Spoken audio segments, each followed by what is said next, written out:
এই ব্যস্তময় সময়ের প্রত্যেকটা মুহূর্ত এমনভাবে কাটিয়ে দিলাম, লক্ষ্যই করলাম না সময়কে কতটা মূল্যায়ন করতে পারলাম।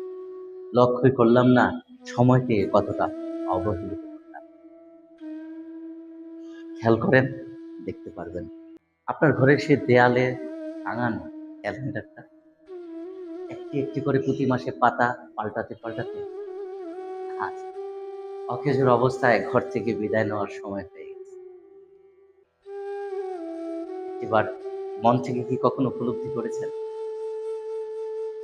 জীবন থেকে একটি বছর চলে গেল ওই ক্যালেন্ডারটার মতো একটি একটি করে পাতা যেভাবে খসেছে, ঠিক ওইভাবে একটি একটি করে দিন আমাদের জীবন থেকে চলে গেছে।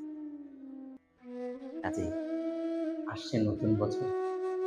এই নতুন বছর সবার কপালে জুটবে কিনা কেউ জানি না। এমন অনেক মানুষ আছে যারা গত বছর ছিল এই বছরে নেই।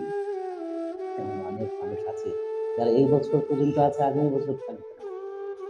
আপনি আমি তো আছি। শুনলাম, অন্তরের অন্তরস্থল থেকে একটিবার শুকরিয়া দিই ওই উপরওয়ালার দরবারে নতুন একটি বছর প্রাপ্তির খাতায় যোগ করে উপহার দেওয়ার জন্য। চলুন অন্তরের অন্তরস্থল থেকে একটিবার শুকরিয়া দিই, বলি আলহামদুলিল্লাহ।